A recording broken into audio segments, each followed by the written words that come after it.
Listeners, এখন যে ঘটনাটি আমি আপনাদের সাথে শেয়ার করতে যাচ্ছি, এই ঘটনাটি আমাকে পাঠিয়েছেন আমজাদ মোল্লা। তার বাড়ি রাজবাড়ী জেলার সদর উপজেলার খানগঞ্জ ইউনিয়নের বেলগাছি গ্রামে। আর উনি বর্তমানে মালয়েশিয়াতে রয়েছেন, আমাদের একজন প্রিয় রেমিটেন্স যোদ্ধা ভাই। উনি এই ঘটনাটি লিখে পাঠিয়েছেন আমাদেরকে। আর এই ঘটনাটি মূলত ওনার ছোট দাদার সাথে ঘটেছিল, কারণ ওনার দাদারা দুই ভাই ছিলেন। আর ওনার বড় দাদা, মানে ওনার যে দাদা, তিনি অত্যন্ত পরিশ্রমী এবং সংসারী একজন মানুষ ছিলেন। কিন্তু তার যে আপন ছোট ভাই, তিনি আবার ঠিক তার উল্টোটা ছিলেন। সংসারে কোনো মন নেই তার, আর সারাদিন ঘুরে ঘিরে বেড়াতেন, আর বিভিন্ন ধরনের অপকর্ম। আর এই সমস্ত অপকর্মের নালিশ প্রতিনিয়ত বাড়িতে আসতো। খুব একটা অশান্তির মধ্যে চলছিল আর কি সময়। ওনার এক এক সময় এক এক ধরনের ভূত বা অদ্ভুত খেয়াল মাথায় চেপে বসতো, এবং যখন যেই খেয়াল মাথায় চাপতো সেই কাজটি করে ছাড়তেন তিনি। আর এটা নিয়ে বেশ অনেক বেগ পেতে হতো পরিবারের অন্য সদস্যদের। তো যাই হোক, একবার ওনার মাথায় এক আজব খেয়াল চেপে বসলো। সেটি হচ্ছে উনি জাদুবিদ্যা শিখবেন। এটা তার একটা শখ হিসাবে তিনি চিন্তা করছিলেন। আসলে এটি যে করা উচিত না, ভালো না, এই সমস্ত বিষয় উনি আসলে ভাবছিলেন না। খুব ডানপিটে এবং দুষ্ট প্রকৃতির মানুষ ছিলেন, তো এই সমস্ত বিষয় আসলে তার মাথায় কাজ করছিল না। তিনি চিন্তা করেছিলেন যে তিনি যদি কোনো ব্ল্যাক ম্যাজিক বা কালো জাদু শিখতে পারেন, তাহলে তিনি তার প্রভাব অন্যদের উপর বিস্তার করতে পারবেন, ভালোই লাগবে, একটা অন্য ধরনের একটা মজা তিনি পাবেন। তিনি এই চিন্তা করেন, কোনো ধর্মীয় দৃষ্টিকোণ থেকে তিনি চিন্তা করেননি। তিনি জাস্ট বিষয়টাকে ফান এবং অন্যদের উপর প্রভাব বিস্তার করার জন্য, নিজের প্রভাবটাকে আরো বিকশিত করার জন্য এটা শিখতে চেয়েছিলেন। আর এটা শেখার জন্য তিনি এতটা মরিয়া হয়ে গিয়েছিলেন, যখন যার কাছে যাওয়ার দরকার উনি সেটা চেষ্টা করতেন। যেমন যদি শুনতেন যে অমুক ব্যক্তি সে জাদু জানে বা জাদুটোনা করতে পারে, তিনি তার কাছে চলে যেতেন তার কাছ থেকে সেটা শেখার জন্য। কিন্তু সমস্যা হলো, যাদের কাছে তিনি যেতেন তার কেউই তাকে শেখাতে চাইতো না। এর পেছনে কারণও ছিল। কারণ হচ্ছে, হুট করে কোনো মানুষকে কেউ এই ধরনের জিনিস শেখায় না। আর তিনি গিয়েই সেটা শিখতে চাইতেন। মাঝে মাঝে এমনও হতো, ওই যে আগেকার আমলে গ্রামে গঞ্জে ওই বেদেনীরা যেত, তো যে বেদেনীরা কিন্তু অনেক তন্ত্রমন্ত্র জানে, সে তাদেরকে বলতো যে তোমরা বাড়িতে থাকো, তোমাদের খুব আপ্যায়ন করবো, এবং সেটা করতেনও। ওই বেদেনীরা তাদের যে বাচ্চা কাচ্চা নিয়ে আসতো, তারা সেখানে থাকতো, তাদেরকে খুব ভালো করে আপ্যায়ন করতো, খাওয়াতো, এবং তাদের কাছ থেকে সে জাদুবিদ্যা শিখতে চাইতো। কিন্তু বেদেনীরাও খুব চালাক, তারা তাকে এই টাইপের জিনিস শেখাতো না। যাই হোক, বুঝতেই পারছেন প্রিয় লিসেনার্স, তার আগ্রহের জায়গাটা কত তীব্র হয়ে গিয়েছিল, যে এই জাদুটোনা শেখার জন্য উনি অনেক কষ্ট করেছিলেন, অনেক জায়গায় গিয়েছিলেন, কিন্তু শিখতে পারছিলেন না। এর মধ্যে একটি ব্যাপার তিনি চিন্তা করেন। যেহেতু তার অনেক সাহস ছিল, তিনি জানতেন যে জাদুবিদ্যা করার জন্য কিন্তু বেশ সাহসের প্রয়োজন হয়। আর এই কারণে তিনি যে কোনো ধরনের সাহসের প্রস্তুতি বা নিয়ে রেখেছিলেন, যে কোনো ধরনের সাহসের পরীক্ষা তিনি দিবেন, সেই ধরনের প্রস্তুতি তার ছিল। তো বেশ অনেক খোঁজাখুঁজি করার পর জানতে পারলেন যে ওনাদেরই এলাকার কালীবাড়ি নামক একটা জায়গা রয়েছে। তো সেই জায়গাতে মাঝে মাঝে এক সাধু বাবা সেখানে বসেন। সবাই তাকে সাধু বাবা নামেই চেনেন, তার অরিজিনাল নাম কি এটা জানা যায় না, কিন্তু সবাই তাকে সাধু বাবা নামেই চিনতেন আর কি। তো ওখানে একটি কালীবাড়ি আছে, আর ওই কালীবাড়িতে তিনি মাঝে মাঝে এসে বসেন, রাত্রেবেলা সেখানে থাকেন। কিন্তু ওই কালীবাড়ি এমন একটি জায়গা যেখানে দিনের বেলাতেই স্বাভাবিক মানুষজন যায় না, কারণ ওই কালীবাড়ির আশেপাশে কোনো ঘর বাড়ি নেই। একদম মাঠের মধ্যে একটি কালীবাড়ি রয়েছে, ওই কালীবাড়ির মধ্যে একটি কালী মন্দিরও রয়েছে। আর দিনের বেলা কেউ যদি সেখানে যেত, একা একা কেউ যেত না, 3-4 জন মিলে যেত। তো যাই হোক, ওই যে ছোট দাদা তিনি সেখানে যান। তো সেই ছোট দাদা এবং তার দাদার বন্ধু, এই দুজন এক জোট বাঁধেন যে তারাও এটা শিখবেন। ছোট দাদা তো উনি তো আবার তার একটা সঙ্গী গুছিয়ে নেন, যাতে করে তার শিখতে সুবিধা হয়। তো তারা এভাবে খুঁজতে খুঁজতে কালীবাড়ির সন্ধান পান, যদিও সেটা তাদের এলাকাতেই ছিল। কিন্তু ওই পরবর্তীতে এক সাধু বাবা সেখানে আনাগোনা শুরু করে, তো এই জন্য তাদের কাছে সেই খবরটা যায় আর কি। তো দাদার বন্ধু দুজন কয়েকদিন খুব ঘোরাঘুরি করার পর সাধু বাবার সন্ধান পান। প্রথম যেত, কিন্তু তাকে পেত না। আর তখনকার দিনে তার মোবাইল ফোনটা এরকম ছিল না যে কাউকে চাইলেই সহজেই পাওয়া যাবে। তো সাধু বাবাকে তারা বলে যে আমাদেরকে ব্ল্যাক ম্যাজিক শেখাতে হবে সাধু বাবা। এখন সাধু বাবা উত্তর দেন, তোরা বাবা এটা পারবি না, এটা অনেক কষ্ট এবং সাহসের দরকার, এবং কষ্টের কাজ এটা, তোরা এসব বাদ দে, লেখাপড়া কর। কিন্তু এ দুজন তো নাচর বান্দা, সাধু বাবাকে এমন ত্যক্ত বিরক্ত করা শুরু করে এই জাদুবিদ্যা শেখার জন্য। অবশেষে ওই সাধু বাবাকে তারা মানাতে রাজি হন। কিন্তু উনি বলেন যে ঠিক আছে, পূর্ণিমার রাতে, মানে সামনের যে পূর্ণিমার রাতে তোরা দুজন আমার কাছে আসবি, আমি এখানেই থাকবো, আমি তোদের দুজনকে একটু পরীক্ষা করে দেখতে চাই যে আসলে তোরা এই জাদু শেখার যোগ্য কিনা। তারা বলে হ্যাঁ ঠিক আছে, আমরা আসবো, কোনো সমস্যা নেই। পূর্ণিমার রাতের আর কিন্তু বেশি দেরি ছিল না, 5-6 দিন দেরি ছিল। দিনের বেলা কিন্তু আবার এসে সাধু বাবার সাথে দেখা সাক্ষাৎ করে যেত। তো যেদিন রাতে তারা আসবে সেদিনও দিনের বেলা সাধু বাবার সাথে দেখা করে গিয়েছে। তো রাতের বেলা তারা আসার প্রস্তুতি নিল। গ্রামে কিন্তু সন্ধ্যার পরেই শুনশান নীরবতা নেমে আসে। ঝিঝি পোকা ডাকে, তারপরে পেঁচা ডাকে, এগুলো কিন্তু আমরা জানি। এখন ওরা রাত 12টা পর্যন্ত নির্ঘুম কাটায়। বাড়ির সবাই তখন গভীর ঘুমে বিভোর, কাউকে কিছু না বলে এই দুইজন রাত 12টার দিকে, মানে আনুমানিক 12টাই হবে আর কি, এমন একটা সময় তারা ওই কালীবাড়ির দিকে যাত্রা শুরু করে। তো যাত্রার পথে তেমন কোনো সমস্যা হয় না। কালীবাড়ির ওই কালী মন্দিরে যাওয়ার পর ঠিক সেই সাধু বাবার সাথে তাদের দেখা হয়। সাধু বাবা তখন ধ্যান করছিলেন। ওই ধ্যানরত অবস্থায় দুজন সাধু বাবার কাছে গিয়ে বললে, এ বাবা আমরা আইসি তো। তখন বাবা ধ্যান থেকে চোখ খুলেন। তখন সেই সাধু বাবা বলে ওঠে, কইরে তোরা তাড়াতাড়ি আয়, মেহমান আইছে, বসতে দে।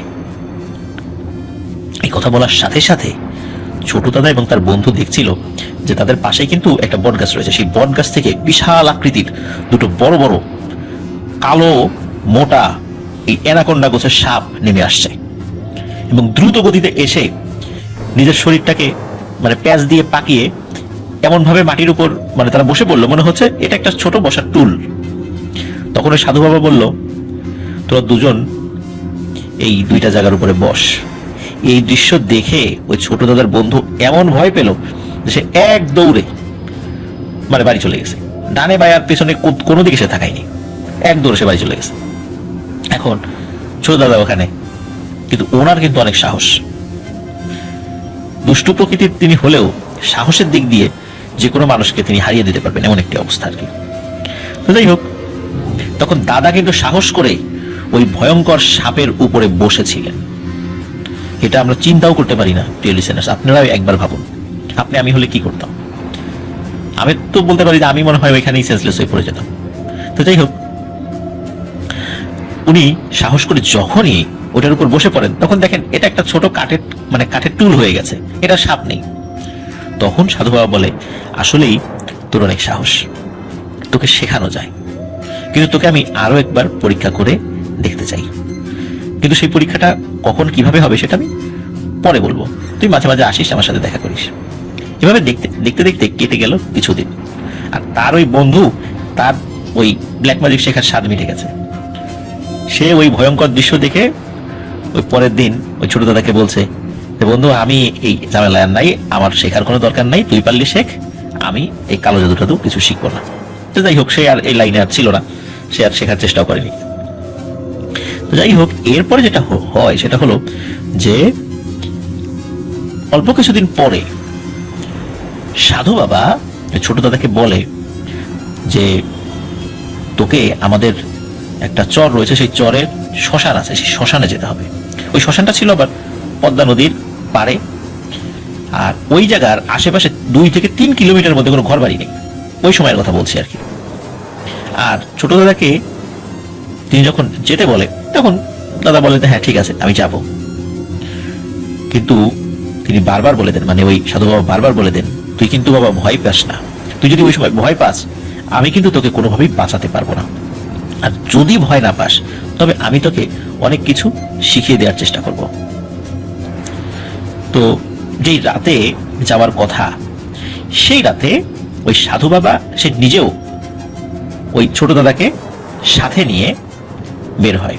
ওই সাধু বাবা আবার ওই ছোট দাদার বাড়িতে আসতো সবসময়। ছোট দাদা তা না, তাদের দুজনের মধ্যে অন্তরঙ্গ সম্পর্ক হয়ে গিয়েছিল। আর সাধু বাবা বুঝতে পেরেছিল এই ছেলেটি সত্যি অনেক সাহসী, এর দ্বারা অনেক কাজ হওয়া সম্ভব।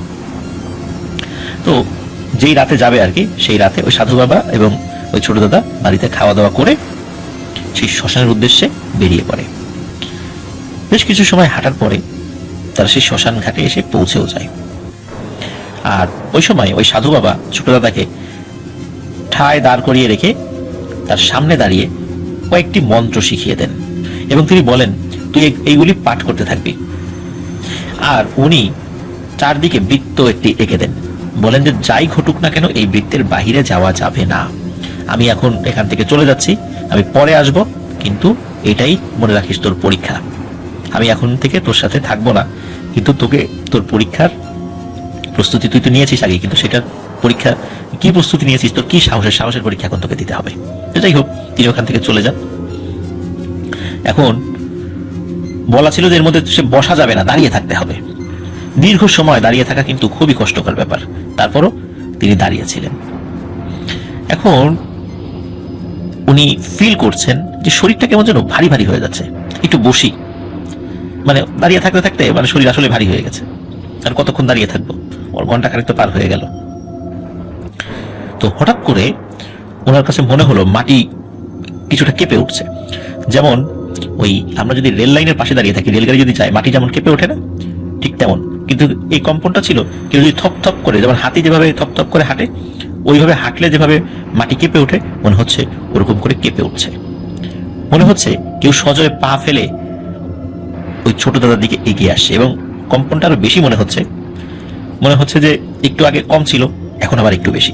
তার মানে যেই জিনিসটি ওই থপ থপ করে পা ফেলে মানে হেঁটে চলছে, সেটি ক্রমান্বয়ে ছোট দাদার দিকে এগিয়ে আসছে। শুরুতে সে কিছু দেখতে না পারলে হঠাৎ করে সে দেখে প্রায় 50-60 হাত উচ্চতার একটা বিশাল আকার দানব। এই দানবের চেহারাটা অনেকটা হাতির মতো, বড় বড় সাদা দাঁত বের হয়ে আছে, এবং হালকা একটা সুর, হাতির যে বড় সুর থাকে ওরকম বড় সুর না, মানে একটা মানে ছোটখাটো একটা সুর রয়েছে।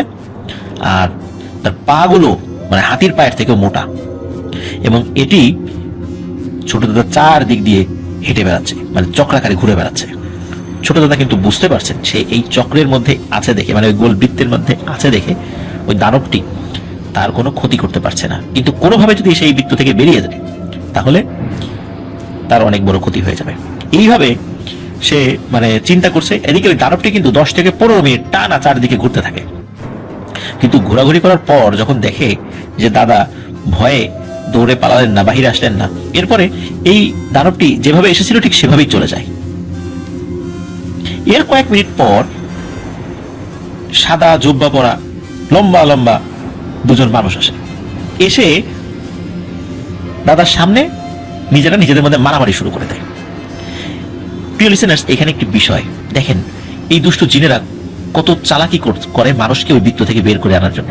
প্রিয় লিসেনার্স, আমরা অনেক সময় রাস্তা দিয়ে যাওয়ার সময় যদি দেখি যে আমাদের গায়ে কোনো কাদা পানি বা কোনো নোংরা ছিটকে পড়ছে, তখন আমরা কি করি? আমরা লাফ দিয়ে অন্যদিকে সরে যাই, তাই না?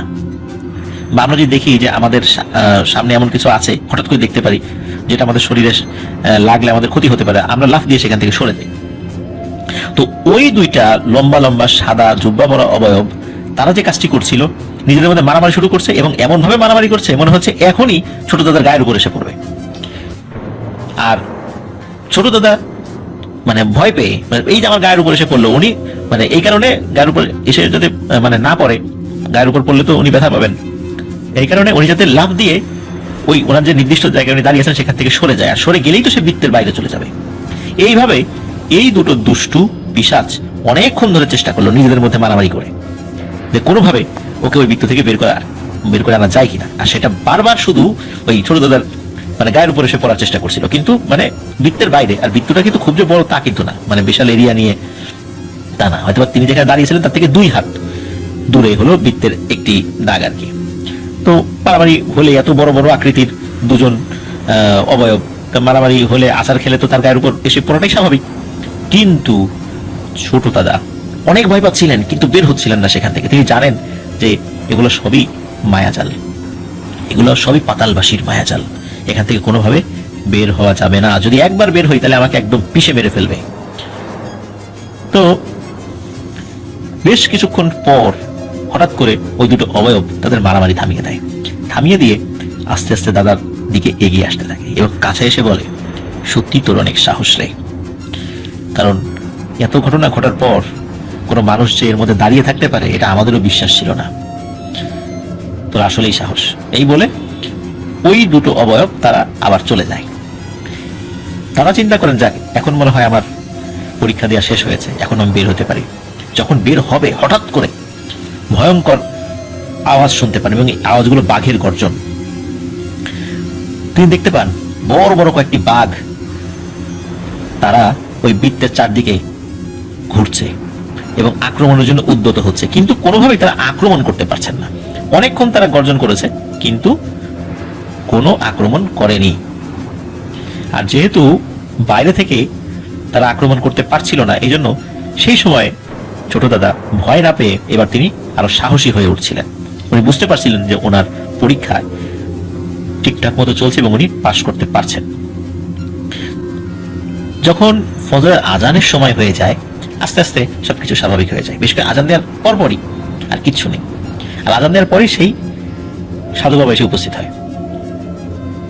সেই সাধু বাবা এসে উপস্থিত হওয়ার পর বলে যে, সাব্বাস, আসলে তুই পারবি, তোর দ্বারা সম্ভব। এরপরে ওই সাধু বাবা ওনাকে বিভিন্ন ধরনের তন্ত্র মন্ত্র এগুলো শিখিয়ে দিয়েছিলেন। ওনার এই তন্ত্র মন্ত্র উনি প্রয়োগের ক্ষেত্রে একটা নির্দিষ্ট ফিল্ড ব্যবহার করতেন, সেটা হচ্ছে হাডুডু খেলার ফিল্ড। হাডুডু খেলার সময় উনি ব্ল্যাক ম্যাজিক প্রয়োগ করতেন, যার ফলে ওনার প্রতিপক্ষ যখন ওনাকে ধরতে আসতো তারা সামনে তেমন কিছু দেখতে পেত না, অথবা সামনে ভয়ঙ্কর অনেক গভীর গর্ত দেখতে পেত হঠাৎ করে, মানে তাদের চোখে হ্যালুসিনেশন হতো, দৃষ্টিভ্রম হতো। এটা হচ্ছে দাদা ওইটার উপর ব্ল্যাক ম্যাজিক করতেন। এই কারণে ওনাকে হাডুডু খেলায় কেউ ধরতে পারতো না, আবার উনি যাকে ধরতো তার কাছ থেকে মানে ছাড়া পাওয়ার আর কোনো উপায় ছিল না। এবং উনি এমন শক্ত করে ধরতো যে 10 জন মানুষের টেনে তার হাত থেকে ছুটাতে পারতো না। আর এর প্রমাণ হিসাবে আমাদের আমজাদ মোল্লা ভাই উনি উল্লেখ করেছেন যে ছোট দাদা যখন ওনাদেরও হাত চেপে ধরতেন, বৃদ্ধ বয়সেও ওনারা ছুটতে পারতেন না। এমনকি কোনো মানুষ মানে তার থেকেও, ওনার তো অনেক বয়স হয়ে গিয়েছিল, কিন্তু একজন 26-27 বছরের তাগড়া যুবক তারা যদি হাত চেপে ধরতো, ছোটার ক্ষমতা ছিল না। অদ্ভুত এক ধরনের শক্তি তার শরীরের মধ্যে ছিল। তো এটি ছিল তার ব্ল্যাক ম্যাজিক শেখার শুরুর দিকের ঘটনা।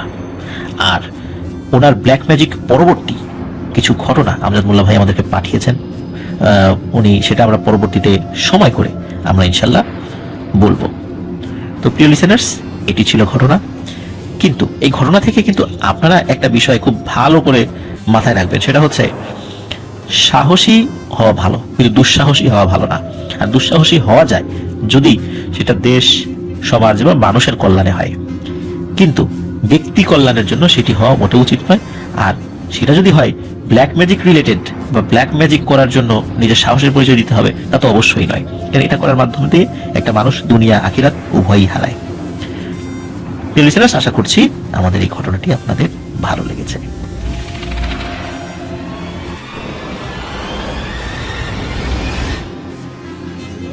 প্রিয় লিসেনার্স, এখন যে ঘটনাটি আমি আপনাদের সাথে শেয়ার করতে যাচ্ছি, এই ঘটনাটি যিনি পাঠিয়েছেন তার নাম, ঠিকানা এগুলো বলার অনুমতি পাওয়া যায়নি। শুধু তাই নয়, এই ঘটনার স্থান, কাল, পাত্র কোনো কিছুই আমরা বলতে পারছি না সঙ্গত কারণে। আর এই ঘটনাটি যে এলাকায় ঘটেছে সেটি সেই এলাকার বেশ প্রচলিত একটি ঘটনা। আর যিনি ঘটনাটি পাঠিয়েছেন তিনি তার দাদির মুখ থেকে এই ঘটনাটি শুনেছেন।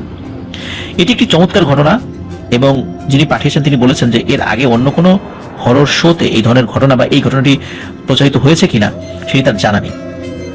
আর ওনার ধারণা যে এটি প্রচারিত হয়নি, এই ঘটনা এর আগে অন্য কেউ শেয়ার করেনি। তো যাই হোক, আমরা চলে যাচ্ছি ঘটনায়। ঘটনাটির সূত্রপাত মূলত ব্ল্যাক ম্যাজিককে কেন্দ্র করে। আর এই ব্ল্যাক ম্যাজিক যিনি করতেন তিনি একজন মহিলা বৃদ্ধা কবিরাজ, আর মূলত তাকে কেন্দ্র করে এই ঘটনা। ওই সময়ে মানে এই ঘটনাটার সময় অনেক আগে, এটা বলা হয় মোটামুটি পাকিস্তান পিরিয়ডের বা এরকম কাছাকাছি সময় হবে। তো তৎকালীন ওই যে মহিলা, বৃদ্ধা মহিলা, তাকে সবাই দেওয়ানি বুড়ি বলে সম্বোধন করত। তিনি ছিলেন ওই এলাকার দেওয়ান বাড়ির জ্যেষ্ঠ সন্তান। বৃদ্ধা তার কবিরাজির মাধ্যমে অনেক লোকের ভালো বা উপকার করলেও নিজ স্বার্থে ব্ল্যাক ম্যাজিকের মাধ্যমে অনেক খারাপ কাজও তিনি করেছেন। কথিত আছে এই দেওয়ানরা ছিল জমিদার এবং ইংরেজদের ঠিক পদলেহন করা মানে পাঁচাটা জমিদার। আর প্রজাদের জন্য সেটি রক্তচোষা ভ্যাম্পায়ার। বুড়ির ব্ল্যাক ম্যাজিকের মাধ্যমেই তাদের নৃশংসতার অনেক প্রমাণ পাওয়া যায় বা অনেক নৃশংস কাজ তারা করত এই বুড়ির মাধ্যমে, যেহেতু পরিবারেরই সে সদস্য। বুড়িদের বাড়ির চারপাশে ছিল বড় বড় গাছপালা এবং জঙ্গল দিয়ে ঘেরা, আর তার পেছনে ছিল অনেক বড় একটি দিঘি, আবার তারপর ধান ক্ষেত। তারা মূলত ইংরেজদের জমি চাষ করিয়ে নিত জোর করে। এই বৃদ্ধা কবিরাজ 105 বছর বয়সে মৃত্যুবরণ করেন। মূলত তার মৃত্যুবরণ করার পর থেকেই ভয়ানক কিছু ঘটনার সূত্রপাত ঘটে এবং এই ঘটনাটি মূলত আজকে আমাদের আলোচনার মূল কেন্দ্রবিন্দু। ওই বৃদ্ধা কবিরাজ যখন 105 বছর বয়সে মৃত্যুবরণ করেন তখন সময় ছিল শীতকাল, আর তিনি যখন মারা যাওয়ার পর উনি মারা যান সন্ধ্যার দিকে। আর ওনার মৃত্যুর পরে ওই শীতের রাত্রে হঠাৎ করে প্রচন্ড শিলাবৃষ্টি শুরু হয়। লিসেনার্স, আমরা জানি শীতকালে কিন্তু সাধারণত বৃষ্টিপাত হয় না, বা হলেও সেটা কম, আর শিলাবৃষ্টি এটা খুবই কম হয় আর কি আমাদের বাংলাদেশের প্রেক্ষাপটে। তো ওই বৃদ্ধা মহিলা উনি যখন বেঁচে ছিলেন, তিনি বেঁচে থাকতে নানা ধরনের কুকীর্তিতে মগ্ন ছিলেন। মানুষের ক্ষতি সাধন করাই মূলত তার কাজ ছিল, যদিও বা কিছু কিছু ভালো কাজ তিনি করতেন, কিন্তু আসলে ক্ষতি সাধনটাই বেশি করতেন। এত কিছুর পরেও বৃদ্ধার মৃত্যুর পর গ্রামের সবাই এক নজর দেখতে আসে। বৃদ্ধার রাতে মৃত্যুবরণ করার পর থেকেই বাড়ির চারদিক থেকে ভয়ানক কিছু আওয়াজ শোনা যায়। বুঝতে পারা যায় এগুলো আসলে কুকুরের শব্দ, এবং কুকুরগুলো অন্ধকার থেকে আস্তে আস্তে আলোর মধ্যে চলে আসে। বাড়ির চারদিক থেকে কয়েকশো কুকুর ভয়ঙ্কর ভাবে চিৎকার করতে থাকে, যেন বৃদ্ধার লাশ তারা পেলে তারা ছিঁড়ে খুবলে খাবে। এর মধ্যে আরো একটি ভয়ানক ঘটনা ঘটতে থাকে। বাড়ির আশেপাশে যে গাছগুলো রয়েছিল ছোট বড়, সেই গাছে গাছে অসংখ্য কাক ডাকাডাকি শুরু করে, যেন রাজ্যের সকল কাক একসাথে এখানে চলে এসেছে এবং ডাকাডাকি শুরু করেছে। প্রিয় লিসেনার্স, এখানেও কিন্তু একটি কথা, আপনারা কি রাতের বেলা কাক ডাকা শুনেছেন? বা রাতের বেলা কি কাক এগুলো এসে গাছে বা আশেপাশে ডিস্টার্ব করে? না, তা কিন্তু সাধারণত হয় না। আর এই ঘটনাগুলি বৃদ্ধার মৃত্যুর পর রাতের বেলা ওই বাড়িতে ঘটে যাচ্ছিল। এক বিশৃঙ্খল পরিবেশ বিরাজ করছিল এই মৃত বাড়িকে কেন্দ্র করে। মানুষজন লাঠিসোঁটা নিয়ে বের হয়ে ওই কুকুরগুলোকে ধাওয়া করলে তারা দৌড়ে জঙ্গলের দিকে চলে যায়, আর কাকগুলো এলোমেলো ভাবে উড়ে যায়। কিন্তু অল্প কিছু সময়ের পর আবার তারা ফেরত এসে তারা একই রকম ভাবে কুকুরগুলো ঘেউ ঘেউ করতে থাকে আর কাকগুলো ডাকাডাকি করতে থাকে।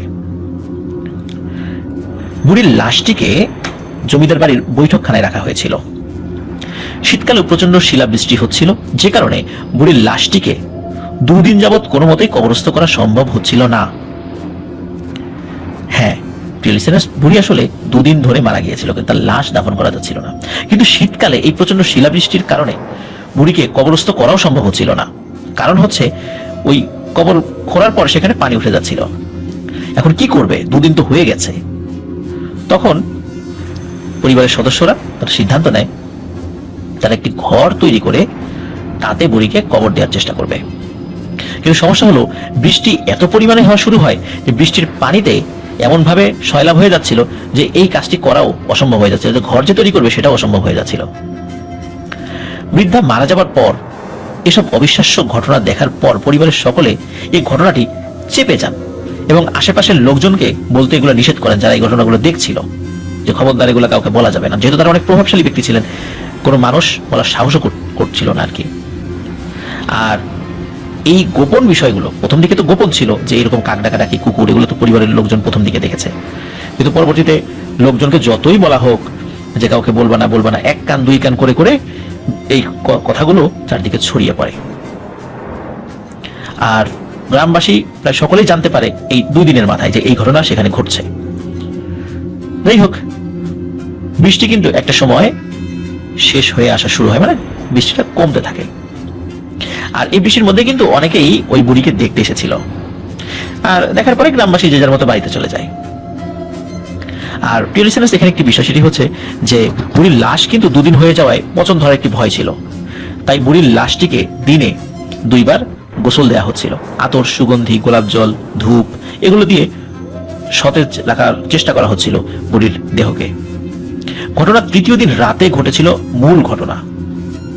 ঘটনার এই পর্যায়ে রাতের বেলা কিন্তু বেশ কিছু মানুষ ওই বুড়ির লাশের পাশে থাকতো, তারা জিকির আজগার করতো, কোরআন তেলাওয়াত করতো। সে যত যাই ব্ল্যাক ম্যাজিক করুক না কেন, তিনি তো একজন মানুষ এবং তিনি মুসলিম নামধারী ছিলেন, যার কারণে তার মুসলিম রীতি অনুযায়ী কিন্তু তার সবকিছু করতে হবে। কিন্তু যেহেতু বৃষ্টির কারণে আর বিভিন্ন কারণে তাকে দাফন করা যাচ্ছিল না, এই সময়টাতে দিন রাত 24 ঘন্টা তার পাশে কোরআন তেলাওয়াত করা হতো, জিকির আজগার করা হতো। তো ঘটনা তৃতীয় দিন ওরকম সবাই জিকির আজগার করেছে, কিন্তু রাত যখন গভীর হয়ে যায় তখন যে যেখানে বসেছিল সবাই ঘুমিয়ে যায়। মহিলা এবং শিশুরা ওই বৈঠকখানায় বসেছিল, তারা সেখানে একটু কাত হয়ে তন্দ্রাচ্ছন্ন হয়ে পড়ে, আর পুরুষরা বারান্দায় অথবা যে যার রুমে ছিল। বৈঠকখানায় এক কোণে শুধু একটি কুপি বাতি জ্বলছিল, একটি জমিদারি স্ট্যান্ডের উপরে। বৈঠকখানার সকলে ঘুমিয়ে পড়লেও একজন বয়স্ক মহিলা কিন্তু জেগেছিলেন এবং তিনি জোরে জোরে জিকির আজগার করছিলেন। তখন প্রায় মাঝ রাত। বয়স্ক মহিলাটি একটি চেয়ারে বসে জিকির করছিলেন। যেহেতু মরার তৃতীয় দিন হয়ে গেছে, আর এই যে কুকুর ডাকাডাকি, কাকের এই বিষয়গুলো, এগুলো প্রতিদিনের মতো অনেকের কাছে একদম স্বাভাবিক হয়ে গেছে। ওই বয়স্ক মহিলাটি যখন জিকির আজগার করছিলেন তখন হঠাৎ করে টিনের চালে ধুম করে একটা আওয়াজ হয়।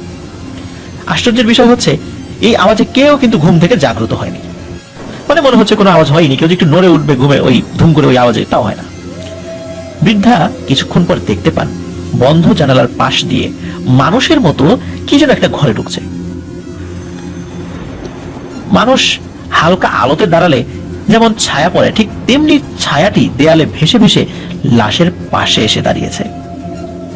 বয়স্ক মহিলার বিবরণে ছায়াটি অত্যন্ত কালো প্রকৃতির, আর সেটি লম্বা, চিকন চিকন হাত, অনেক লম্বা চুল এবং চুল মাথা থেকে পা পর্যন্ত।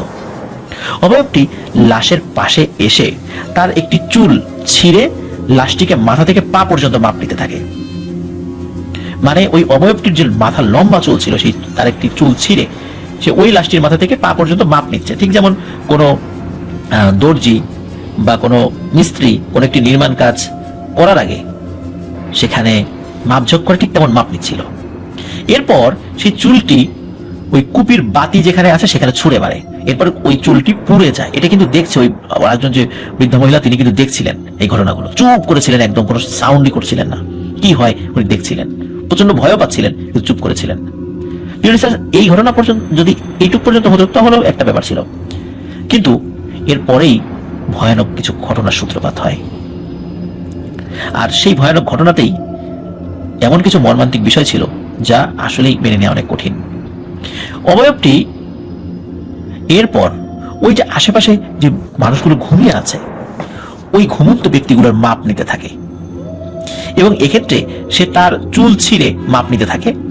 এবার আর সেই চুলগুলো কিন্তু কুপির সামনে ফেলে না, এক একজন করে মাপ নিচ্ছিল, একটা একটা করে চুল ছিঁড়ে, এবং এক একজনের মাপ নেওয়া শেষ, সে চুলগুলো খেয়ে ফেলছিল, নিজের চুল নিজেই খেয়ে ফেলছে। একে একে সকল ঘুমন্ত ব্যক্তির পরিমাপ নিতে থাকে সেই অবয়বটি। বয়স্ক মহিলাটি সেই সময় তার শরীর অবশ অনুভব করতে থাকে। মনে হচ্ছিল সেই সময় তার শুধু দুটি চোখ কাজ করছিল। লাশটি এক পর্যায়ে সকল ঘুমন্ত ব্যক্তির শরীরের মাপ নিয়ে বৃদ্ধ মহিলার লাশটি কোলে নিয়ে দেয়ালের সাথে মিশে গিয়ে জানালার সেই ফাঁক দিয়ে চলে যায়। প্রিয় লিসেনার্স, একটি ছায়ার মতো একটি মানুষ সেটি ওই লাশটি কোলে নিয়ে জানালার শিক ভেদ করে চলে যায়। এটি আসলেই খুবই ভয়ানক একটি ব্যাপার। আর চলে যাওয়ার সময় টিনের চালের আবারও ধুম করে সেই বিকট শব্দটি করে। আশ্চর্যজনক ভাবে তখনও কারো ঘুম ভাঙে না, এমনকি ওই শব্দ হলে মানুষ ঘুমের মধ্যে নড়ে ওঠে না, সে নড়ে ওঠেনি। সকাল হলে বৈঠকখানার দরজা সবাই বন্ধ দেখে সবাই দরজাতে নক করতে থাকে। প্রায় অনেকক্ষণ ধরে ধাক্কাধাক্কি করার পর ওই বৃদ্ধা দরজা খোলে। সবাই তাকে দেখে খুবই বিব্রত হয় যে কি ব্যাপার, তোমাকে এরকম দেখা যাচ্ছে কেন? তখন তাকে যখন জিজ্ঞাসাবাদ করা হয় যে কি হয়েছে, তখন তিনি বলেন যে তাকে দেখো এখানে লাশ নেই। তখন তিনি লাশ কিভাবে চুরি হয়েছে ঘটনাটি সকলকে খুলে বলেন। সবাই সারা ঘর তন্ন তন্ন করে খোঁজাখুঁজি করার পর বাহিরে ওই লাশ খুঁজতে যায়। কিন্তু এত শোরগোল হওয়ার পরেও তারা একটি বিষয় খেয়াল করলো, বাড়ির একটি মহিলাও তাদের সাথে নেই, তারা সকলেই ঘুমিয়ে আছে। পুরুষেরা আবার বৈঠকখানায় গিয়ে সকলকে ডাকাডাকি করতে থাকে, কিন্তু তারা কেউই ঘুম থেকে ওঠে না। এই বয়স্ক মহিলা তখন তাদেরকে এটাও বলেন যে যে ছায়ামূর্তিটি এসেছিল সে তার মাথার চুল ছিঁড়ে প্রত্যেককে মাপ নিয়েছিল এবং সেই চুল নিজের চুল নিজেই খেয়ে ফেলেছিল। তখন ওই গ্রামের আরেকজন ভালো কবিরাজকে ডেকে নেওয়া হয় খুবই গোপনে, কাউকে শুরুতে কিছু বলেনি।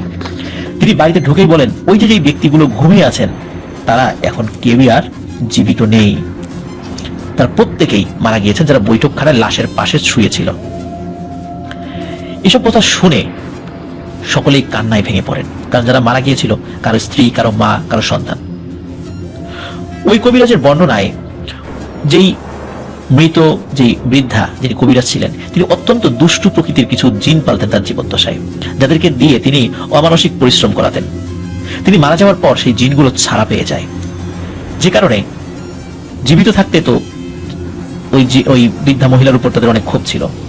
আর এই কারণে তারা অনেকদিন ধরেই ওই দেওয়ান পরিবারের ক্ষতি করার ফন্দি আসছিলেন ওই দুষ্টু জিনেরা। আর বৃদ্ধা মহিলার মৃত্যুর পরে সেই সুযোগটি তাদের জন্য চলে আসে। ওই দুষ্টু জিনগুলো কখনো কুকুর হয়ে কখনো কাক হয়ে ডাকাডাকি শুরু করে, আতঙ্ক সৃষ্টি করে, এবং ওই দুষ্টু জিনের যে সর্দার তৃতীয় রাত্রে এসে যখন সবাই ঘুমিয়ে পড়ে তখন ওই বৃদ্ধা কবিরাজের লাশটি তারা নিয়ে যায়। আর যেহেতু ওই জিনদেরকে দিয়ে অনেক কাজ করিয়েছে এবং দেওয়ান পরিবার অনেকেই সেই কাজের সুফলভোগী, এই কারণে মূলত জিনেরা ক্ষিপ্ত হয়ে এই ক্ষতিটি করেছিল। প্রিয় লিসেনার্স, আর একটা কথা কিন্তু আপনাদের মনে আসতেই পারে যে বৃদ্ধা মহিলার লাশটি কেন নিয়ে গেল? কারণ তিনি একজন তান্ত্রিক বা কবিরাজ ছিলেন, তিনি ব্ল্যাক ম্যাজিক করতেন। আর আমরা অনেক সময় কিন্তু এই ধরনের ঘটনা বলেছি যে যারা ব্ল্যাক ম্যাজিক করেন এনাদের মৃত্যুর পর অনেক ক্ষেত্রেই দেখা যায় যে তাদের লাশগুলো অন্য কোনো তান্ত্রিক বা কবিরাজ কবর খুঁড়ে, বিশেষ করে লাশ থেকে মাথা আলাদা করে বা শরীরের বিভিন্ন অঙ্গ প্রত্যঙ্গ কেটে নিয়ে তারা আবার ব্ল্যাক ম্যাজিক করে। হয়তোবা এমন ঘটনাই ঘটেছিল যে জিনেরা ওই লাশটি নিয়ে গিয়েছিল, জিনেরা ব্ল্যাক ম্যাজিক প্র্যাকটিস করবে এই কারণে, কারণ যেহেতু ওই মহিলা একজন কবিরাজ ছিলেন। ঘটনাটি আমার কাছে খুবই অদ্ভুত লেগেছে প্রিয় লিসেনার্স। আমি জানি না এই ধরনের ঘটনা আপনারা আগে কখনো শুনেছেন কিনা, যে মাথার চুল ছিঁড়ে মানুষের দেহের পরিমাপ করা, এবং যে মানুষগুলো জীবিত মানুষগুলোর পরিমাপ করা হয়েছিল তারা প্রত্যেকেই মারা গিয়েছিল। এটা কিভাবে সম্ভব হতে পারে? হতে পারে ব্ল্যাক ম্যাজিকের অনেক কঠিন কঠিন বিষয় রয়েছে, অনেকভাবে মানুষকে ক্ষতি করা যায়। ব্ল্যাক ম্যাজিকের মাধ্যমে মুহূর্তের মধ্যে মানুষকে মেরেও ফেলা যায়। আমরা বান মারা বলি, যেটা হনন বিদ্যা যেটাকে বলা হয়। তো এই ধরনের ঘটনা কিন্তু আমাদের দেশেও হরহামেশা ঘটে। আফ্রিকাতে এই ঘটনাগুলো অনেক ঘটে। দক্ষিণ আমেরিকার দেশ যেগুলো আমাজন বনাঞ্চল দ্বারা মানে আবৃত আছে, বা আমাজন বনাঞ্চলের পাশ দিয়ে যেগুলো গড়ে উঠেছে, বা যেই দেশগুলোর মধ্যে আমাজন বনাঞ্চলের বেশ কিছু অংশ পড়ে গেছে, এই সমস্ত দেশগুলোতেও কিন্তু ব্ল্যাক ম্যাজিকের ব্যাপক প্রচলন রয়েছে। কারণ আমাজন বনাঞ্চলে যে সমস্ত আদিবাসী সম্প্রদায়রা রয়েছেন, এদের মধ্যে যে আদিবাসীগুলোর সাথে মানুষ যোগাযোগ করতে পেরেছে, দেখা যায় যে এই আদিবাসীরা বিভিন্ন ধরনের ভয়ানক ব্ল্যাক ম্যাজিকের প্র্যাকটিস করে থাকেন। ব্রাজিলেও কিন্তু এই ব্ল্যাক ম্যাজিকের প্র্যাকটিস রয়েছে। বিশেষ করে দক্ষিণ আমেরিকার যে দেশগুলো রয়েছে, এই দেশগুলোর মধ্যে অনেক দেশেই এই ব্ল্যাক ম্যাজিকের প্র্যাকটিস রয়েছে। আফ্রিকার একটি দেশ রয়েছে, তার নাম হচ্ছে টোগা, আর টোগার রাজধানী হচ্ছে লোম। এখানে কিন্তু পৃথিবীর সবচেয়ে বড় ব্ল্যাক ম্যাজিকের হাট বসে। আপনারা কিন্তু ইউটিউবে সার্চ দিয়েও দেখতে পারেন। বিভিন্ন ধরনের মানুষের মাথা থেকে শুরু করে বানরের মাথা আর বিভিন্ন ধরনের পশুর মাথা, চোখ, নখ, এই জিনিসগুলো সেখানে বিক্রি হয় টোগার রাজধানী লোমে। আপনারা, আমি যে বিষয়টি বললাম মাত্র, আপনারা চাইলেই সেটা নেটে সার্চ দিয়ে সেটা সত্যতা যাচাই করতে পারেন। লিসেনার্স, ঘটনাটি খুবই অদ্ভুত ছিল। অসংখ্য ধন্যবাদ যিনি আমাদেরকে ঘটনাটি দিয়েছেন, যেহেতু সঙ্গত কারণে তার নামটি আমরা বলতে পারিনি। আমি এটাও আশা করছি প্রিয় লিসেনার্স, এই ঘটনা থেকে আপনারা নতুন করে কোনো বিষয় জানতে পারলেন, আমিও জানতে পেরেছি। কারণ জানার কোনো শেষ নেই, আমরা প্রতিনিয়তই জানছি। কারণ দোলনা থেকে কবর পর্যন্তই আমাদের জানতে হবে, জ্ঞান অর্জন করতে হবে।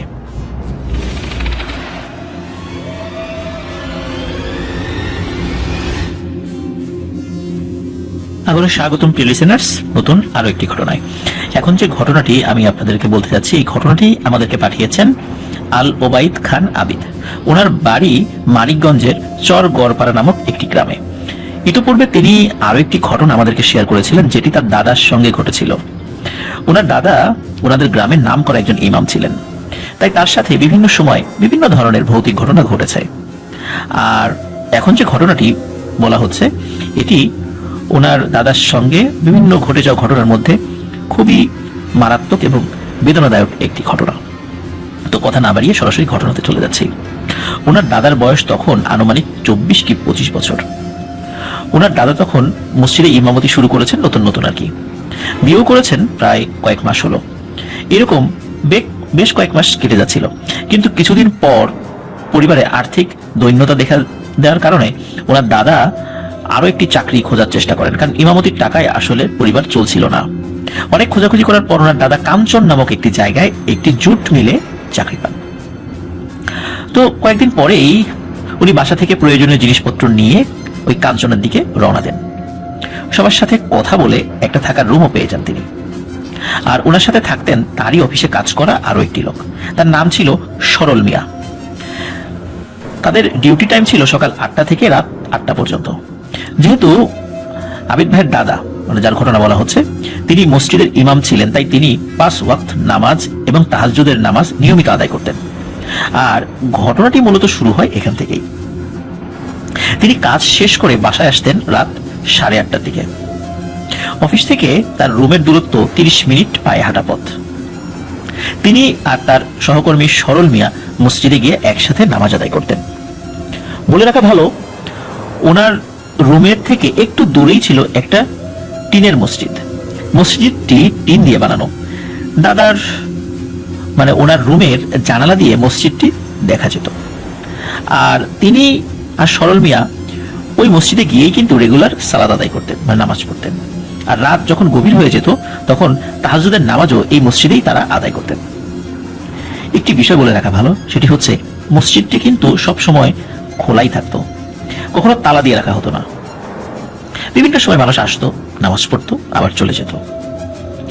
এইভাবেই বেশ কয়েক মাস চলে যায়, কোনো ধরনের কোনো সমস্যা হয়নি। একদিন সরল মিয়ার বাসা থেকে একটি খবর আসে যে তার মা মারা গেছেন। তাই খবর আসা মাত্রই তিনি তার বাড়ির দিকে রওনা হন। আর আবিদ ভাইয়ের দাদা তখন রুমে একা। যদিও তিনি খুব সাহসী ছিলেন, কিন্তু নতুন জায়গা তো, তাই একটু ভয়ও পাচ্ছিলেন। আর তিনি মনে মনে ভাবলেন, রাত 2টোর দিকে দুজনে মসজিদে গিয়ে তাহাজ্জুদের নামাজ তো তারা পড়তেন, কিন্তু এখন তো তিনি একা। এখন কি একা গিয়ে পড়বেন নাকি বাসায় আদায় করবেন? মসজিদ তো একদম পাশেই। এসব ভাবতে ভাবতে তিনি ঠিক করেন যে যাই হোক, তিনি মসজিদে গিয়েই তাহাজ্জুদের নামাজ আদায় করবেন। তো একদিন অফিস শেষ করে বাসায় এসে খাবার খেয়ে তিনি এশার নামাজ পড়া শেষ করলেন। এরপর কিছুক্ষণ বিশ্রাম নিলেন এবং পবিত্র কোরআন থেকে তেলাওয়াত করলেন। দেখতে দেখতে রাত 10:30 বেজে গেল। তিনি জানালা দিয়ে তাকিয়ে ভাবছিলেন, একা একা এত রাতে মসজিদে নামাজ পড়তে যাওয়া ঠিক হবে কিনা। যাই হোক, মনের ভয় দূর করে আল্লাহর নাম নিয়ে তিনি ওযু করে বের হলেন। তো উনি মসজিদে যাওয়ার জন্য তো রওনা দিয়েছেন। যেহেতু মসজিদে তালা দেয়া থাকে না, তাই অনায়াসেই তিনি মসজিদে ঢুকে পড়লেন। অন্ধকারের মধ্যেই হাতড়ে হাতড়ে কুপিবাতি বের করে জ্বালিয়ে দিলেন। এরপর তিনি তাহাজ্জুদের নামাজ পড়া শুরু করলেন। নামাজ শেষ করে তিনি মোরাকাবায় বসলেন। সবকিছু শেষ করে বের হতে হতে তার 3টা বেজে গেল আনুমানিক। সেদিন কোনো সমস্যাই হলো না। দাদা মনে মনে সাহস পেলেন আর ভাবলেন, যতদিন না সরল মিয়া ফিরে আসেন ততদিন তিনি একাই নামাজ পড়বেন। প্রিয় লিসেনার্স, এখানে একটি বিষয় বলে রাখা ভালো। আমরা ওই তাহাজ্জুদের নামাজের যে ব্যাপারটা, সেটা হচ্ছে যে তাহাজ্জুদের নামাজের ওয়াক্ত কিন্তু শুরু হয় এশার সালাতের পর থেকে। আর অনেকেই রাত 12টার পরেও সালাত আদায় করেন তাহাজ্জুদের সালাত। উত্তম হচ্ছে ঘুম থেকে উঠে ফজরের আজানের আগে সালাত আদায় করা, এটা হলো উত্তম। কিন্তু এছাড়াও আপনি ঘুমাতে যাওয়ার আগেও তাহাজ্জুদের সালাত আদায় করতে পারেন। এই কারণেই কিন্তু আবিদ ভাইয়ের দাদা এভাবেই সালাত আদায় করতেন। তো যাই হোক, পরের দিন আবারও তিনি অফিস থেকে এসে খেয়ে দিয়ে নামাজ পড়ে কোরআন পড়ে বিশ্রাম নিতে লাগলেন। রাত 10:30 বাজার পর তিনি ওযু করতে বের হলেন। এরপর তিনি মসজিদে ঢুকলেন তাহাজ্জুদের সালাত আদায় করার জন্য। তিনি 1 রাকাত নামাজ পড়ার পর হঠাৎ শুনতে পেলেন জানালায় কেউ ধুমধাম আওয়াজ করছে। এমন মনে হচ্ছে যে সে জানালাই ভেঙে ফেলবে। তো তিনি ভাবলেন বাতাসের জন্য হয়তো জানালা এদিক ওদিক করছে। তাই ওইদিকে তিনি পাত্তা না দিয়ে উনি ওনার মতো করে সালাত আদায় করতে লাগলেন। সালাত শেষ করে মোরাকাবা করলেন, এরপর বের হলেন। সেদিনও কোনো সমস্যা হয়নি। পরের দিন তিনি আবারও একই সময় তাহাজ্জুদের সালাত আদায় করার জন্য যখন মসজিদে গেলেন, সেদিন ঘটল আরেকটি ঘটনা। তিনি 1 রাকাত সালাত শেষ করে যখন দাঁড়াতে যাবেন তখনই মসজিদের টিনে অনবরত ঢিল ছোড়ার আওয়াজ আসতে লাগলো। তিনি মনে মনে ভয় পেতে লাগলেন। কোনো মতে সালাত শেষ করে দ্রুত তিনি বাসায় চলে এলেন। সেদিন আর মোরাকাবা করলেন না, আর তিনি মনে মনে এইগুলো ভাবতে ভাবতেই ঘুমিয়ে গেলেন যে কি হলো, কিসের শব্দ হলো। তো যাই হোক, পরের দিন তিনি ঠিক করলেন আজকে মসজিদে না গিয়ে বাসার জানালা দিয়ে দেখবেন রহস্যটা আসলে কি, কারা রাতের বেলা এরকম করে, মসজিদের টিনের উপর শব্দ করে, তারপর ঢিল ছুঁড়ে, এগুলো কারা। তো যেইভাবে সেই কাজ। সেদিন তিনি রাত 10:30 যখন বেজে গেছে তখন তিনি জানালাটা হালকা খোলা রেখে মসজিদের দিকে তাকিয়ে থাকলেন।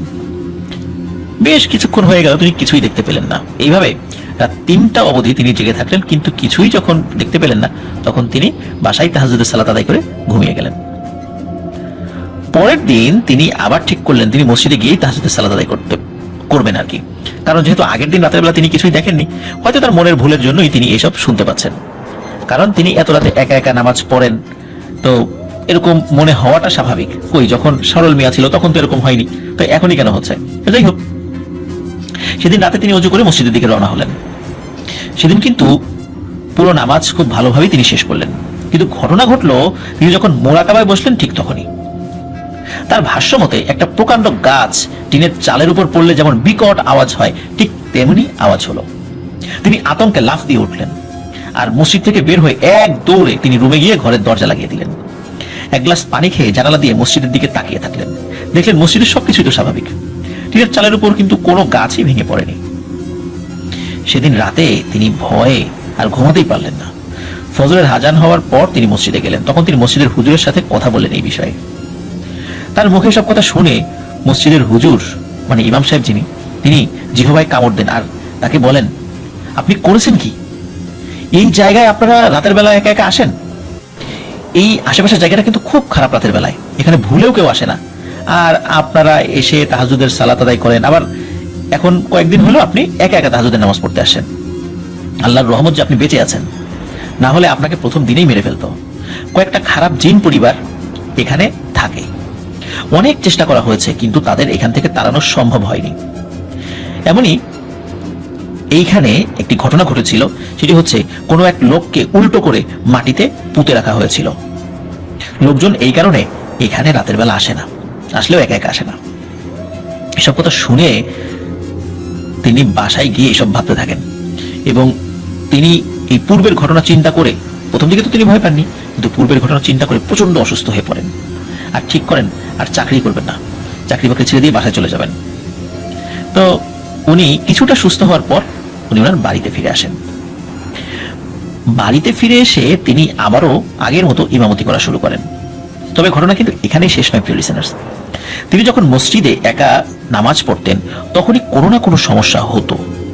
এই যেমন হঠাৎ করে মসজিদের ভিতর প্রচন্ড ঠান্ডা লাগতো, মানে ঠান্ডা হয়ে যেত মসজিদ, অথচ তখন কিন্তু গরমকাল। তিনি যখন নামাজ আদায় করতেন তখন তার মনে হতো সেখানে পেছনে কেউ না কেউ হাঁটছে। নামাজ আদায়রত অবস্থায় তিনি কান্নার আওয়াজও শুনতে পেতেন। কোনো কোনো ওয়াক্তে যখন উনি একা একা নামাজ আদায় করতেন তখনই কিন্তু সমস্যাগুলো হতো, যখন ওই অন্য লোক থাকতো তখন কিন্তু সমস্যাগুলো হতো না। যখন এই সমস্যাগুলো হচ্ছিল তখন তিনি ঠিক করলেন বড় একটা হুজুর দেখাবেন।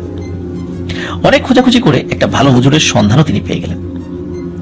একদিন সময় করে তিনি দেখা করতে গেলেন হুজুরের সাথে।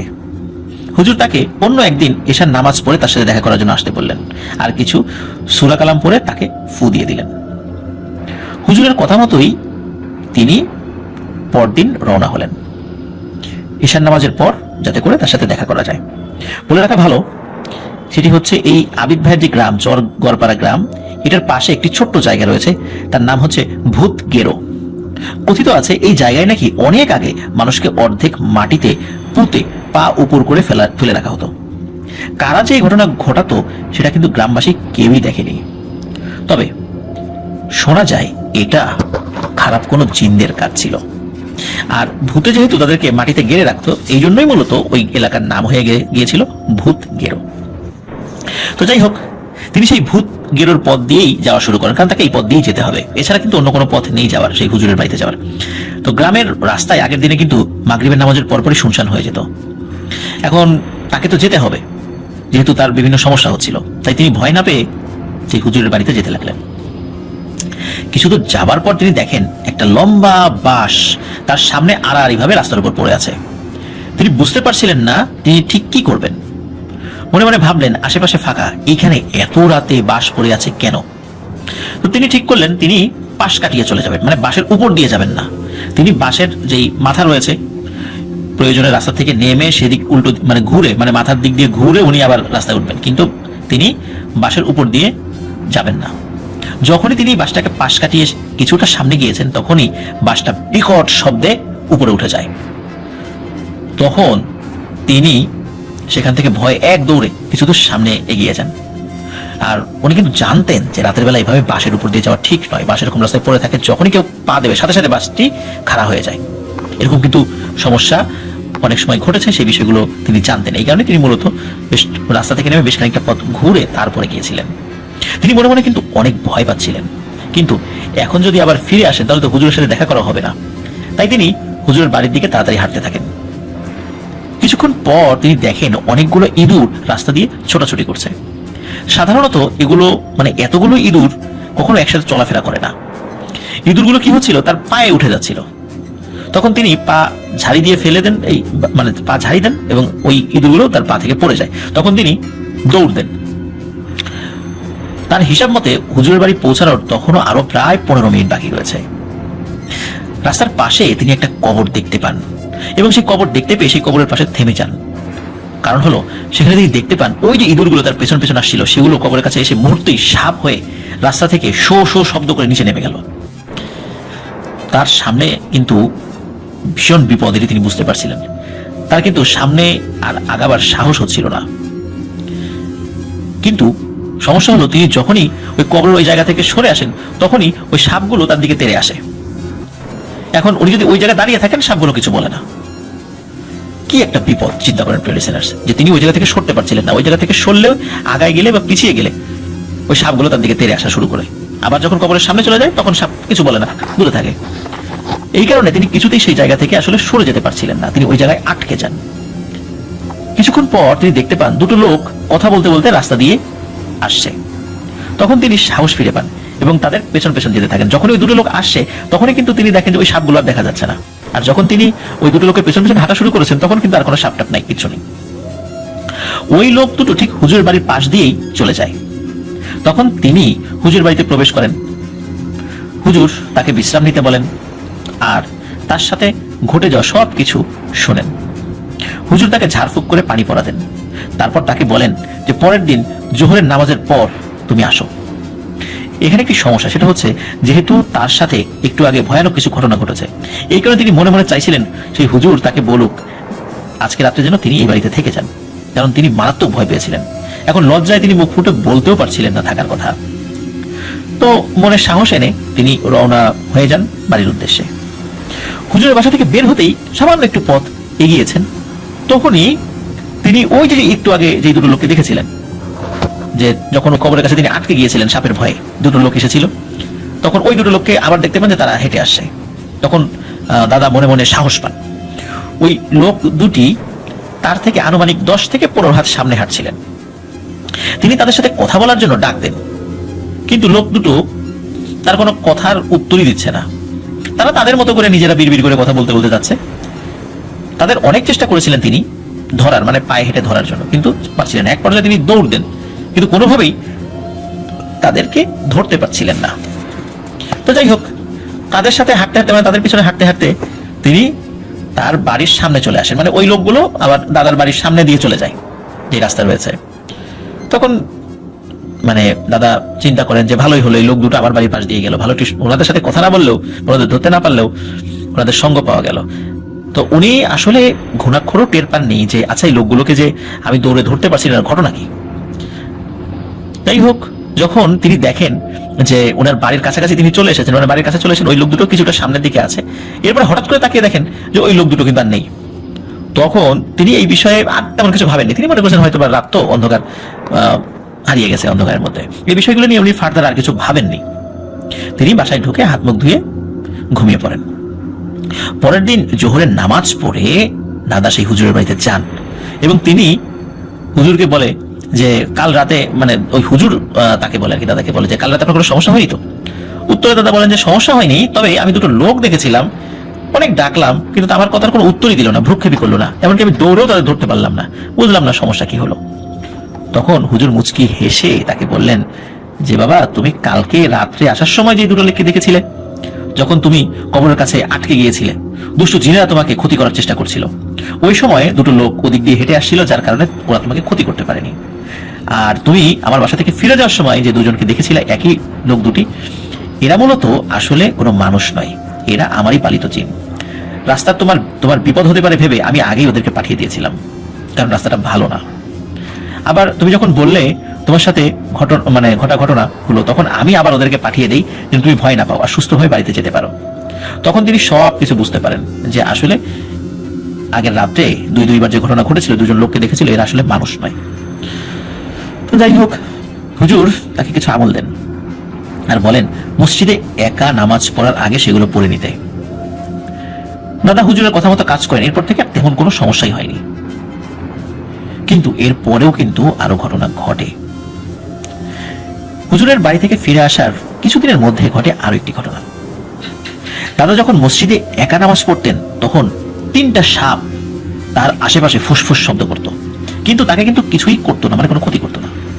একদিন রাতে তিনি স্বপ্ন দেখেন একটা কালো কাপড় পরা অবয়ব তাকে বলছে, তুই তো বেঁচে গেলি, এখন তোর সন্তানদের কে বাঁচাবে? তিনি ঘুম থেকে উঠে সবকিছু মনে করতে পারছিলেন, আর বাজে স্বপ্ন ভেবে পাত্তা না দিয়ে তিনি স্বাভাবিকভাবে চলতে থাকেন। প্রায় বছর খানেকের মধ্যেই তার ঘরে একটি পুত্র সন্তানের জন্ম হয়। তার বয়স যখন 1.5 মাস বয়স, তখন প্রচন্ড ঠান্ডা লেগে সে পুত্র সন্তান মারা যান। বাড়িতে কান্নার রোল পড়ে যায়। আর আবিদ ভাই দাদা সেই স্বপ্নের কথা রীতিমতো ভুলেই গিয়েছেন। তখন বছরখানেক পর ওনার আরো একটি সন্তান হয়। ধীরে ধীরে সেও বড় হতে থাকে। আর তার বয়স যখন আবার 3 বছর, তখন আবিদ ভাই দাদার ঘরে আরো একটি সন্তান জন্ম হয়, মানে তার আবিদ ভাইয়ের 3 নাম্বার কাকা আর কি। দুজনেই বড় হতে থাকেন। তাদের বিশেষ করে আবিদ ভাইয়ের দাদার বড় সন্তান, সে তো মারা গিয়েছেন ঠান্ডা লেগে আর কি। তো দুজনেই জীবিত ছিলেন, বড় হতে থাকেন। একবার কি হয় যে আবিদ ভাইয়ের দ্বিতীয় কাকা, মানে ওনার দাদার যে দ্বিতীয় সন্তান, তার বয়স তখন 5 বছর।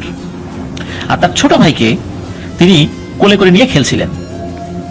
দুজনে খেলতে খেলতে হঠাৎ করে আবিদ ভাইয়ের দ্বিতীয় কাকা, মানে ওনার দাদার দ্বিতীয় সন্তান, হঠাৎ করে তার ছোট ভাই মানে আবিদ ভাইয়ের তৃতীয় কাকার মাথায় জোরে আঘাত করে।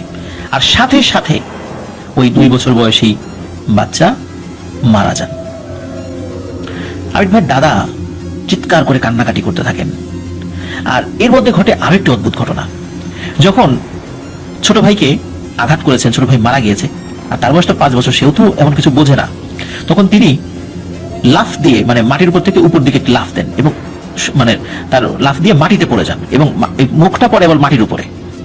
মনে হচ্ছে যে ইচ্ছা করে মাটির উপর ঠাস করে পড়ে গিয়েছেন। তো উপর হয়ে পড়ার সাথে সাথে তার ঠোঁট কেটে, নাক ফেটে, মুখ দিয়ে দাঁতে আঘাত লাগে, সব এই জায়গাগুলো দিয়ে রক্ত বের হতে শুরু করে। হঠাৎ করে তার এমন আচরণ দেখে সবাই খুবই ভয় পায় এবং অবাক হয়। কিন্তু এই ঘটনার কয়েকদিনের মধ্যে আবিদ ভাইয়ের এই দ্বিতীয় কাকা, তার দাদার দ্বিতীয় সন্তান, সেও মারা যায়। 3টা সন্তান এইভাবে মারা গেল। আবিদ ভাইয়ের দাদা এরপর এক রাতে স্বপ্ন দেখে কালো কাপড় পরা একটা অবয়ব তাকে বলছে, নিয়ে গেছি 3টারে, এবার তোর মুক্তি দিলাম। প্রিয় লিসেনার্স, আসলে 3টা সন্তানের এইভাবে মৃত্যু কেউ কি মেনে নিতে পারে? ওনার এই বিষয়টি ঘটার পর সকালে উঠে সেই হুজুরের কাছে যান আর সব ঘটনা খুলে বলেন। সেই হুজুর তাকে জানান যে কাঞ্চন যে মসজিদ ছিল, সেই মসজিদে তাহাজ্জুদের নামাজ পড়ার সময় থেকেই 2টো দুষ্ট জিন তার দিকে খুবই বাজে নজর দেন, আর তখন থেকেই তার ক্ষতি করার চেষ্টা করতে থাকে। কিন্তু যখন তার কোনো ক্ষতি করতে পারছিল না, তখন তার সন্তানদেরকে ক্ষতি করেছে। হুজুর আরো জানায়, এরপর থেকে তারা আর তোমার পরিবারের কিছুই করবে না। এর 1 বছরের মধ্যেই আবিদ ভাইয়ের বাবার জন্ম হয়। আর সেই সময় থেকে এর পরবর্তী তার কোনো সমস্যা হয়নি। তো এটি ছিল ঘটনা। এর আগে আবিদ ভাই তার দাদার সাথে ঘটে যাওয়া চমৎকার একটি ঘটনা আমাদেরকে পাঠিয়েছিলেন। তার দাদা কিন্তু এখন জীবিত নেই, মারা গেছেন কয়েক বছর হলো। আর তিনি তার দাদা এবং তার পরিবারের জন্য দোয়া চেয়েছেন। আমরা দোয়া করি আল্লাহ তাআলা আবিদ ভাইয়ের দাদার ভুল ত্রুটি ক্ষমা করে দিয়ে তাকে জান্নাতুল ফিরদাউসের মেহমান হিসেবে কবুল করে নিন, আর ওনার পরিবার সহ ওনাকেও আল্লাহ তাআলা সুস্থ রাখুন এবং আমাদেরকে তিনি আরো অনেক অনেক ঘটনা পাঠান, এই দোয়াও করি।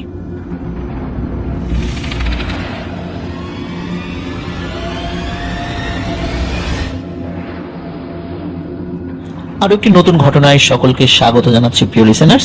এখন যে ঘটনাটি আমি বলতে যাচ্ছি, এই ঘটনাটি আমাদেরকে যিনি পাঠিয়েছেন তার নাম মোহাম্মদ জিহাদ।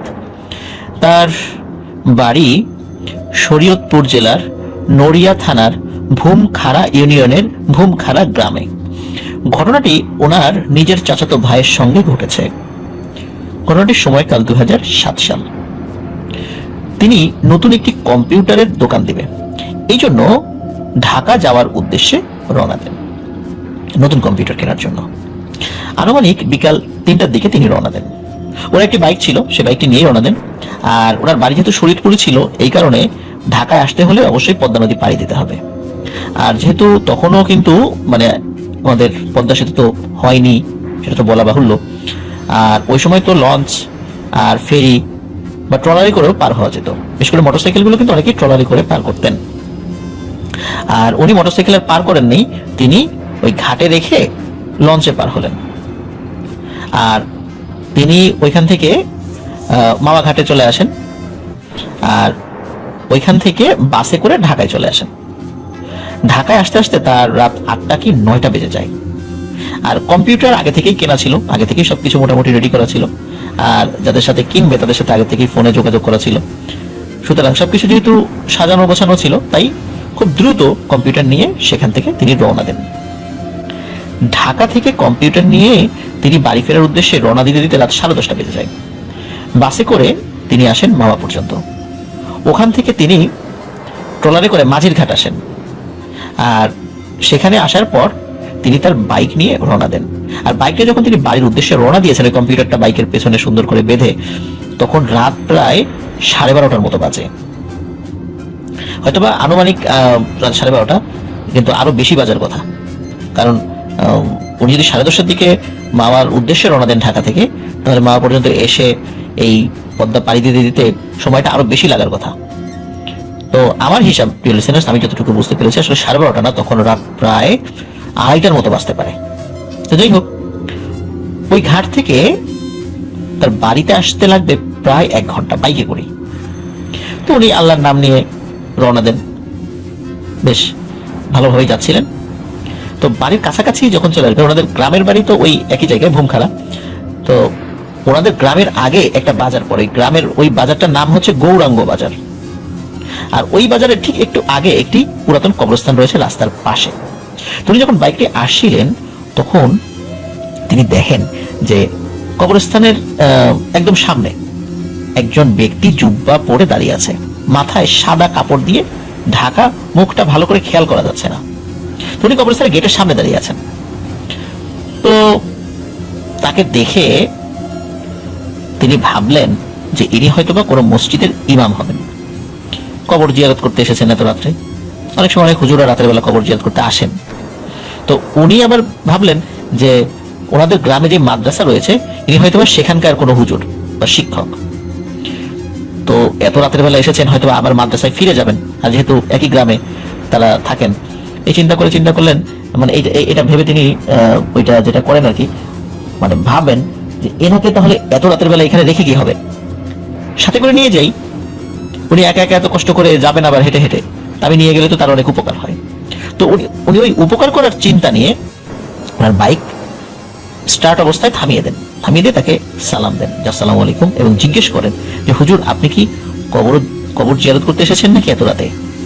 তো ওই হুজুর তার কথার কোনো উত্তর দেয় না।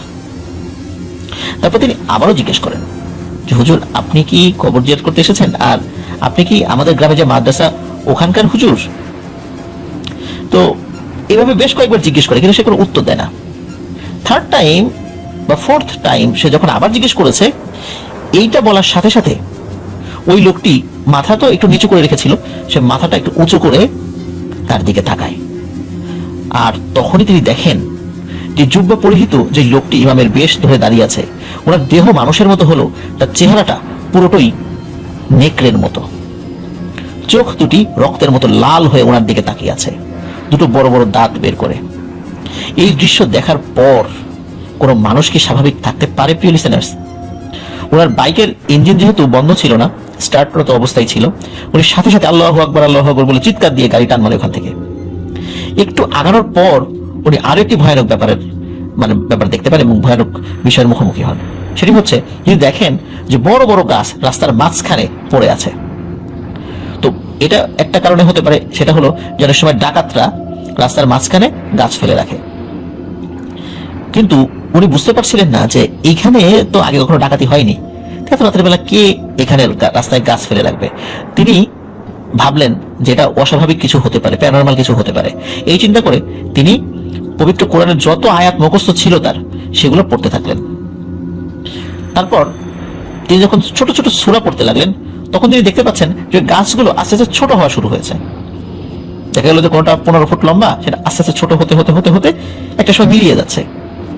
তিনি তার পড়া থামান না, তার যে পড়া সূরা শেষ হয়ে যায় তিনি আবার সূরা পড়তে থাকেন, মানে একই সূরা বারবার পড়তে থাকেন, মানে ওনার যতটুকু মুখস্থ ছিল, যা ছিল আর কি তার মুখস্থ আর কি, সেগুলো পড়তে থাকেন। শেষ হয়ে গেলে আবার শুরু থেকে পড়তে থাকেন, কিন্তু পড়া থামান না। আর এভাবে পড়তে পড়তেই এই গাছগুলো আস্তে আস্তে হাওয়ায় মিলিয়ে যায়।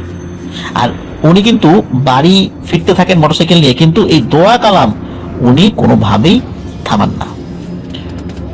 উনি বাড়িতে চলে আসেন, বাড়িতে আসার পরে সবাইকে ডেকে তোলেন এবং উনি বাড়িতে আসার পরপরই ফজর আজান দিয়ে দেয়। বাড়ির সকলকে এই ঘটনা খুলে বলেন যে ওনার সাথে এখন পর্যন্ত কি হয়েছে। তো যাই হোক, ওনার তেমন কোনো শারীরিক অসুবিধা হয়নি। অনেক সময় হয় না যে জ্বর আসে, তারপরে অনেক সময় আরো ভয়ানক কিছু হয়, তো ওনার তেমন কিছু হয়নি। জাস্ট ওনার শরীরটা 2 থেকে 3 দিন একটু খারাপ ছিল, সামান্য খারাপ ছিল, অসুস্থতা বোধ করছিলেন তিনি। এছাড়া ওনার অন্য কোনো সমস্যা হয়নি। তো এরপর তিনি তার পরিবারের সাথে এক হুজুরের শরণাপন্ন হন।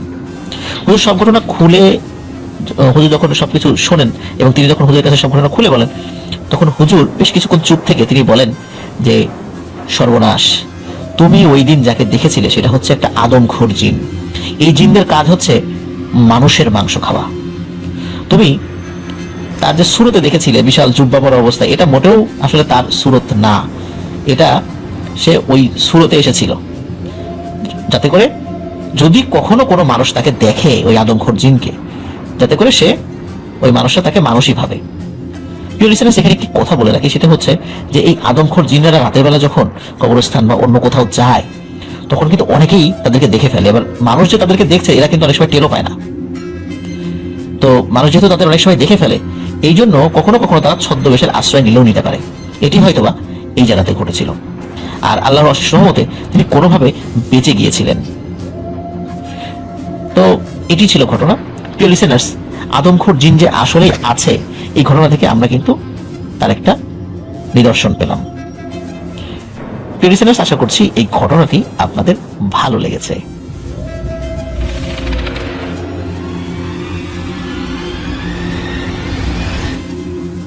প্রিয় লিসেনার্স, এখন যে ঘটনাটি বলবো, এই ঘটনাটি আমাদেরকে পাঠিয়েছেন মালয়েশিয়ান প্রবাসী আমাদের একজন রেমিটেন্স যোদ্ধা ভাই, যার নাম আকাশ হাসান। ওনার বাড়ি পাবনা জেলার আতাইকুলা থানার বনগ্রামে। আর যে ঘটনাটি উনি আমাদের সাথে শেয়ার করেছেন, এটি ওনার খালাতো ভাইয়ের সাথে ঘটে যাওয়া একটি সত্য ভয়ের ঘটনা। আর ঘটনাটির সময়কাল 2000 সাল থেকে 2003 সালের মধ্যে কোন একটি সময়। আর যার সঙ্গে ঘটেছে, মানে ওনার যেই খালাতো ভাইয়ের সাথে ঘটেছে, তার নাম হচ্ছে মোহাম্মদ মিলন বিশ্বাস। আর ঘটনাটি মূলত মাছ ধরাকে কেন্দ্র করে। তো ওনার খালার 6 সন্তান, তার মধ্যে রঞ্জন বড় আর মিলন সেজ। ওদের 2 ভাইয়ের আবার প্রচুর মাছ ধরার নেশা। ওই গ্রামের ভেতর দিয়ে ইছামতি নদী বয়ে গেছে।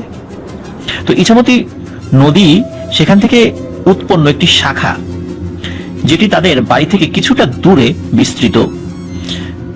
তো পাশের বিস্তৃত ফসলের মাঠ, আর সেই মাঠের কোল ঘেঁষে সেই নদীটি বয়ে গিয়েছে। একদিন মিলন আর রঞ্জন সেখানে মাছ ধরতে যাবে বলে ঠিক করে। দিনের বেলাতে তারা মাছ ধরতে যাবে, রাতের বেলা না। তারা সেখানে বড়শি দিয়ে মাছ ধরতে যায়। ইছামতি নদীর শাখা হওয়ায় সারা বছর সেখানে পানি থাকতো। আর শীতকালের দিকে যখন পানি কিছুটা কমে যেত তখন স্লুইস গেট খুলে দেওয়া হতো এবং স্লুইস গেট খুলে নদী থেকে সেখানে পানি দেওয়া হতো। আর ওই সময়টাতে ওখানে প্রচুর মাছও পাওয়া যেত। বর্ষার মৌসুম হওয়ায় বিকেল থেকে শুরু করে সন্ধ্যার অনেকক্ষণ পর্যন্ত মানুষ সেখানে মাছ ধরত। বর্ষার সময় কখনো কখনো স্লুইস গেট খুলে দেওয়া হতো, আর শীতকালেও কিন্তু খুলে দেওয়া হতো। আর বর্ষার সময় মাছের পরিমাণটা আবার একটু বেশি পাওয়া যেত। আর ওই সময় অনেক লোক, শুধু ওই গ্রামের লোকজন তা না, আশেপাশের গ্রাম থেকেও লোকজন সেখানে মাছ শিকার করার জন্য আসতো। তো রঞ্জন এবং মিলনের ঠিক করা নির্দিষ্ট ওই দিনে তারা তাদের পরিকল্পনা অনুযায়ী মাছ ধরতে যাবে। আর মাছ ধরতে যখন যাবে তার কিছুক্ষণ আগে শুরু হয় মুষলধারে বৃষ্টি। অনেকক্ষণ ধরে বৃষ্টি হওয়ার পর শুরু হয়ে যাবার ঝড়, আবার ঝড় শেষ হয়ে গেলে আবার ঝড় এবং বৃষ্টি একসাথে। তো একটা সময় এসে সেই ঝড় এবং বৃষ্টি সেটা থেমে যায়। তারপর তারা দুজন ঠিক করে তারা বড়শি হাতে নিয়ে মাছ ধরতে বের হবে। কিন্তু আসলে তাদের হাতে সময় বেশি ছিল না, কারণ দুপুরের পরে বের হবে, এখন প্রায় বিকেল হয়ে গিয়েছে। তো যাই হোক, যেহেতু তাদের আগে থেকে নিয়ত করা ছিল যে তারা মাছ ধরতে যাবে, এই কারণে তারা দুই ভাই কয়েকটি বড়শির ছিপ হাতে নিয়ে মাছ ধরার উদ্দেশ্যে রওনা দেয় এবং কিছু সময় হাঁটার পর নির্দিষ্ট স্থানে পৌঁছেও যায়। সেখানে গিয়ে তারা দেখতে পায় যে বৃষ্টির কারণে একজন মানুষও মাছ ধরতে আসেনি। তো মাছ ধরতে যেহেতু মানুষজন আসেনি, তো ভালো হলো, বড় মাছ হয়তো তাদের ভাগ্যেও জুটতে পারে।